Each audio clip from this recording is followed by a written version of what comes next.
नमस्कार दोस्तों, स्वागत है आपका स्टोरी टाइम 2.0 पर, जहां डरावनी कहानियां आपकी कल्पना को जिंदा कर देती हैं। हमारे चैनल पर न तो कोई तड़क भड़क वाली वीडियो है, न ही डरावने इफेक्ट्स। यहां सिर्फ है हमारी आवाज और आपकी कल्पना। कहते हैं, सबसे बड़ा डर वो होता है जिसे आप देख नहीं सकते, लेकिन महसूस कर सकते हैं, और यही हमारा अंदाज है। हमारी कहानियां आपको ऐसा एहसास देंगी जैसे आप उसी खौफनाक जगह पर खुद खड़े हों। आंखें बंद कीजिए और हमारी आवाज के साथ उस दुनिया में कदम रखिए जहां सन्नाटा भी चीखता है, क्योंकि स्टोरी टाइम 2.0 पर हम सिर्फ कहानी नहीं सुनाते, हम आपको डर की एक अलग दुनिया में ले जाते हैं।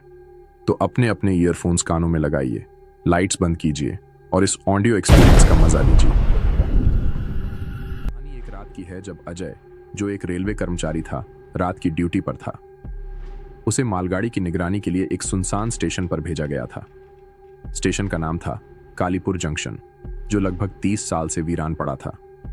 वहां से किसी ट्रेन का गुजरना तो दूर, लोग उसके पास जाने से भी डरते थे। अजय को इस स्टेशन के बारे में पहले से कुछ नहीं पता था। उसके सीनियर ने उसे बस यह कहा था कि एक ट्रेन रात 12:30 पर वहां से गुजरेगी और उसे उसकी रिपोर्ट बनानी होगी। यह सुनकर अजय ने हिम्मत से काम लिया और स्टेशन पर पहुंच गया। स्टेशन पर पहुंचते ही अजय को एक अजीब सी ठंड महसूस हुई। चारों ओर घना अंधेरा और सन्नाटा था। स्टेशन की बिल्डिंग जर्जर हो चुकी थी। वहां कोई नहीं था सिवाय अजय के। उसने स्टेशन मास्टर के पुराने कमरे में घड़ी पर नजर डाली। 12:15 चुके थे।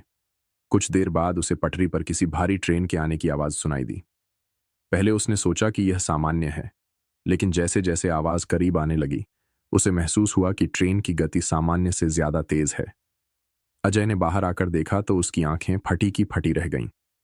पटरी पर एक पुरानी काली मालगाड़ी तेजी से आ रही थी। गाड़ी के डिब्बे जले हुए और टूटे फूटे थे, मानो किसी भयानक हादसे का शिकार हुए हों। लेकिन हैरानी की बात यह थी कि गाड़ी में कोई भी ड्राइवर नहीं था।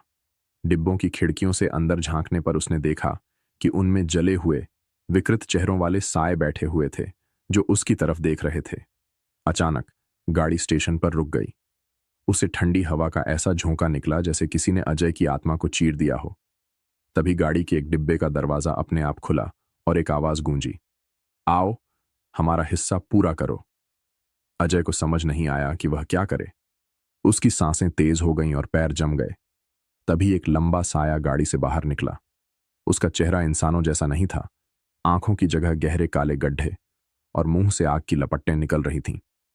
उसने अजय की तरफ इशारा किया और कहा, अब तुम्हारी बारी है। डर के मारे अजय ने दौड़ लगाई और किसी तरह स्टेशन से बाहर निकला। जब उसने मुड़कर देखा तो गाड़ी और वो साए गायब हो चुके थे। अगले दिन अजय ने इस घटना की रिपोर्ट लिखने की कोशिश की, लेकिन उसके हाथ कांप रहे थे। बाद में उसने पता लगाया कि 30 साल पहले उस स्टेशन पर एक मालगाड़ी का हादसा हुआ था, जिसमें सभी यात्री जिंदा जल गए थे। और तब से वह गाड़ी हर साल उसी रात को स्टेशन पर लौटती है, अपनी अगली आत्मा के इंतजार में। यह घटना सच है या नहीं, यह कोई नहीं जानता, लेकिन अजय ने कसम खाई कि वह फिर कभी रात की ड्यूटी नहीं करेगा। क्या आप कभी ऐसी गाड़ी का सामना कर सकते हैं? सोचिए,